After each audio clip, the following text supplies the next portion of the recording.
le chapitre 1 dans lequel on va aborder euh, quelques notions sur les propriétés de l'atome de carbone, parce que comme vous le savez, on va le voir tout à l'heure aussi, le carbone étant un élément essentiel des composés organiques.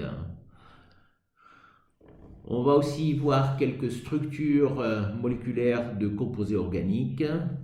Et à la fin de ce chapitre, nous allons essayer de vous donner quelques notions de base et des notions relativement simples de la nomenclature des composés organiques. La chimie organique et ses applications.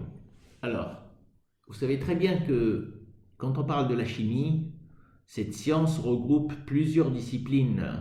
Vous en connaissez certaines, je pense, comme la chimie minérale, la chimie théorique, la chimie inorganique aussi. Et il y a bien d'autres disciplines. Il y a énormément de disciplines de la chimie. Nous, ce qui va nous intéresser, c'est la chimie organique. Et cette chimie organique va s'intéresser à l'étude des composés qui contiennent essentiellement le carbone et l'hydrogène. Alors vous allez vous dire que quand on regarde le tableau périodique, il y a un petit peu plus d'une centaine d'éléments chimiques et que cette chimie organique va s'intéresser uniquement à deux éléments qui sont le carbone et l'hydrogène. Donc c'est une science un petit peu pauvre. Détrempez-vous. Quand on regarde autour de nous, il y a énormément de matières, de composés, qui sont dont les produits essentiels, c'est les composés organiques. On va le voir tout à l'heure, un petit peu plus en détail. Donc cette discipline qui est la chimie organique aura pour objectif d'étudier les structures des composés organiques, leurs propriétés et bien évidemment les réactions chimiques de ces composés par rapport à certains réactifs et aussi les réactions chimiques qui vont permettre de les obtenir et de les synthétiser. On va faire un petit peu d'histoire.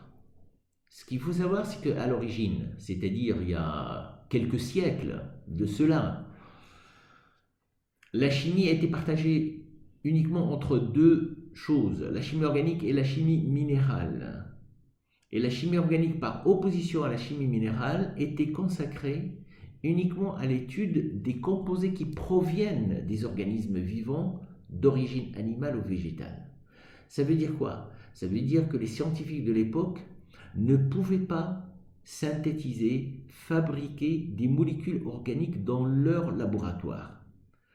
Tous les scientifiques de l'époque pensaient que on ne pouvait pas les fabriquer au laboratoire et tout ce qu'on pouvait faire, c'est que tout composé qui provient du règne animal ou végétal, tout ce qu'on peut faire, c'est tout simplement les extraire, euh, les utiliser, mais qu'on ne pouvait pas les synthétiser dans un laboratoire scientifique. Et ce n'est que au début du 19e siècle, en 1828, que le chimiste allemand Wöhler a pu réaliser la première synthèse au laboratoire, et il s'agit de l'urée, qui est un composé organique. Comment il a pu faire ça? Par simple chauffage du cyanure d'ammonium, il a réussi à obtenir l'urée. Et donc, à partir de ce jour-là, tous les scientifiques ont commencé à se dire, finalement, ces composés organiques n'étaient pas issus uniquement du règne animal et végétal, mais qu'on pouvait les fabriquer, on pouvait les modifier, on pouvait en rajouter quelque chose, etc. Alors, quand on parle de la chimie organique, bien évidemment, il y a toute une industrie derrière donc pour la fabrication de ces composés organiques. Mais d'où vient la matière première? C'est-à-dire les produits de base qui vont nous permettre justement de produire et de synthétiser ces composés organiques. Bon, les premiers produits de base sont bien évidemment le pétrole, le gaz et le charbon. Comme matière première aussi pour la chimie organique, il existe de nombreux produits organiques qui proviennent de la nature, du règne animal ou bien végétal. À partir de ces produits de base et de ces produits premiers, on va essayer de fabriquer d'abord ce que j'appelle des produits organiques, c'est des molécules organiques qui ne sont pas très complexes. Mais on peut également fabriquer des molécules beaucoup plus complexes, qui sont beaucoup plus grandes que les petites molécules qu'on appelle les macromolécules. Ces macromolécules vont donner naissance à tout ce qui est matière plastique et tout ce qui est caoutchouc synthétique. Par contre, les produits organiques dont j'ai parlé tout à l'heure, c'est des petites molécules, ils seront à la base de tout ce qui est parachimie, de tout ce qui est pharmacie, de tout ce qui est électronique.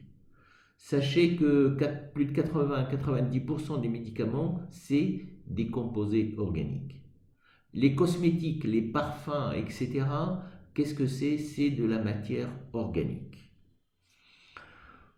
D'un autre côté, la matière plastique de base, c'est la matière première de toute la plasturgie, tout ce qui est emballage. Vous savez, on parle beaucoup souvent ici au Maroc, le mica. Qu'est-ce que c'est le mica? C'est du plastique.